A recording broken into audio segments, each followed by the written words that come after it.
God bless you and welcome back to the 7,000 Club with yours truly, Bishop or Dr. Earl Carter.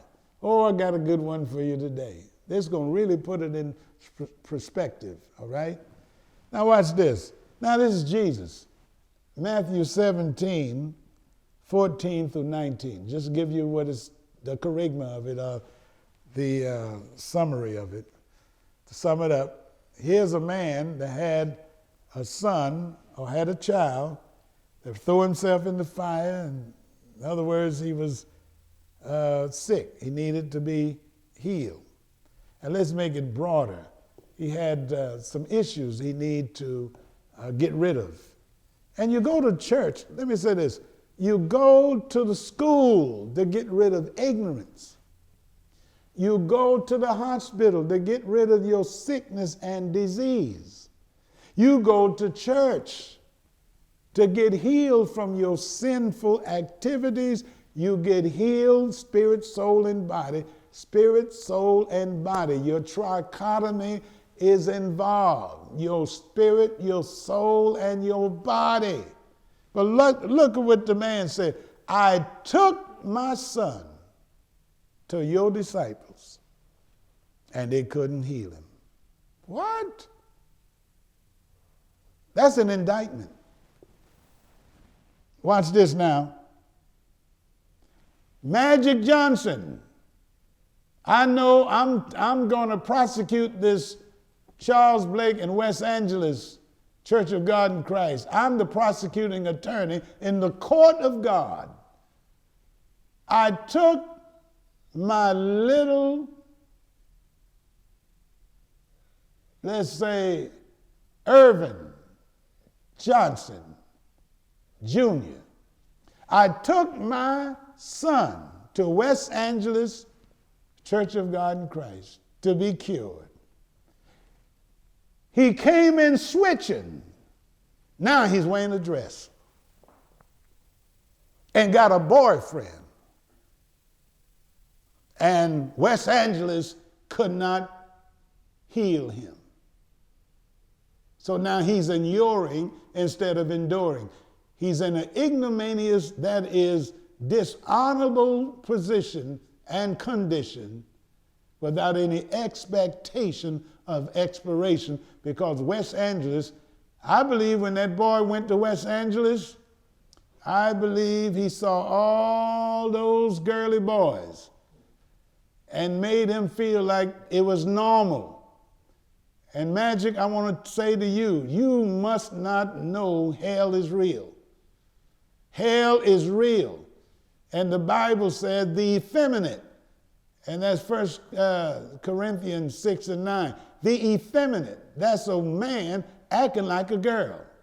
And here, little Richard now testifying that God has delivered him from homosexuality. And he said God made a man for a woman and a woman for a man. That's right.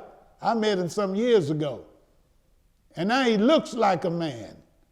And Donnie McClurkin, thank God for you. You said that you had a problem with homosexuality and you ended up with Marvin whining around, he said, real men. And now he's masculine. He don't wear them tight, androgynous clothes like Matthew Stevenson. He looks like a man. All right? So you can be delivered, but this man not preaching about no deliverance. You know why? Because he is a fat bird in a cage. Magic have bought him. Here's another thing I want to say to Samuel L. Jackson and Denzel Washington.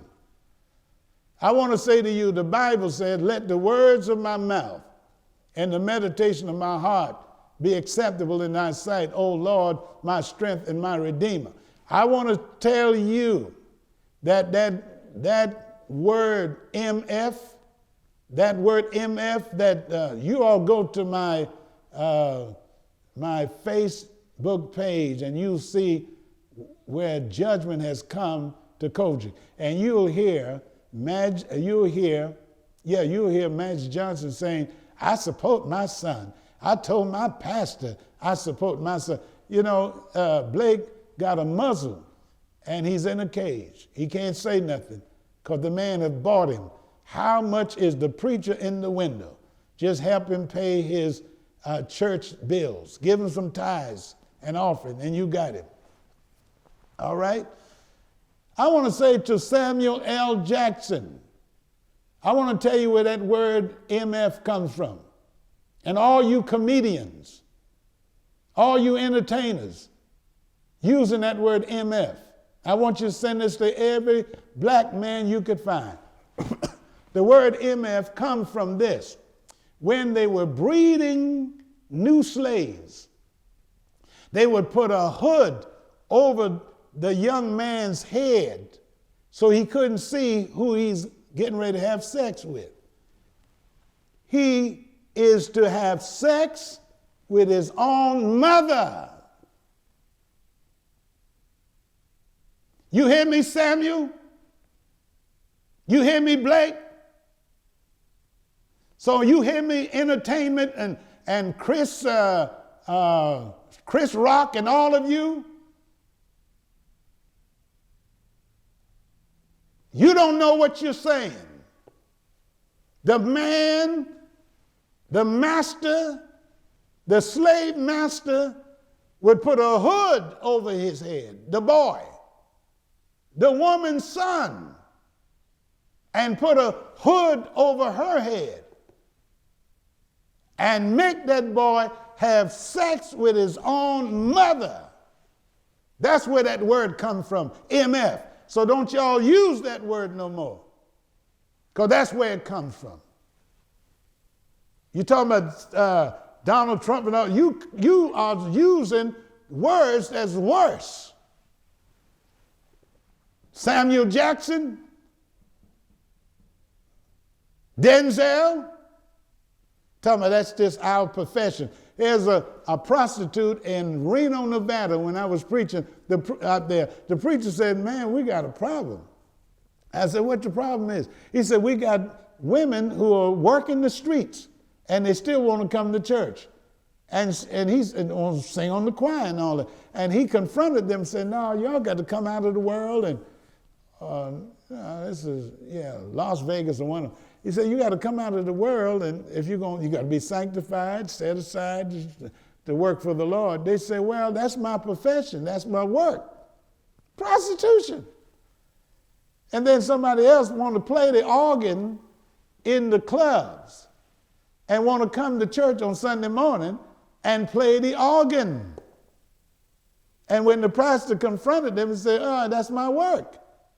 So Denzel, you cussing like a sailor. And Samuel Jackson using the MF word. Y'all go to my YouTube where it says that judgment has come or is coming to Kojic, and you'll see what kind of church this man is leading. He is opaque. All right, I'll tell you about that in a few minutes. I'm getting ready to close out. But listen, I took my son, Magic would say, before his state of enduring without expectation. I took my son to your church and your disciples, and they could not heal him. He came in switching. Now he's wearing a dress and got he's like a giraffe. I found out 2 giraffes are bisexual. Giraffes, they will try to find a female, but if he can't find a female, he will have sex with a male. 2 males having sex. So I believe Charles Blake is a giraffe. I believe that Keith Jones is a giraffe. I believe that Charles was humping on that man in that picture, and we got witnesses. I was on the phone with the man that was in the room. Everything I'm saying, I believe it. And 2 giraffes bumping. Keith Jones and Charles Blake bumping. Wow, there was a whole lot of humping and bumping going on. And like my mother-in-law would say, my mercy. Anyway, I took my child to Jerry Macklin, the second assistant to the presiding bishop, Charles Blake. I took my child to Jerry Macklin and found out he has an adulterous lifestyle. He got 3 children out of a wedlock, and he couldn't help me. Then I took my child to Brooks, who is a crook. Brooks is still a crook. I said, Brooks, still a crook. I said, Brooks. Brooks still a crook. He is a crook. Oh, Brooks is a crook. He's a crook. He threw the woman down the stairs. So he found out that Brooks is he's in line for the cold cases.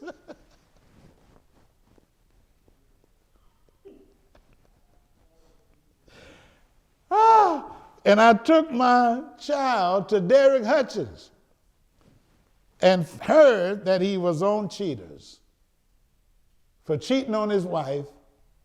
And my son saw him coming out of a hotel with his girlfriend, Katrina. That was a storm that came in his life.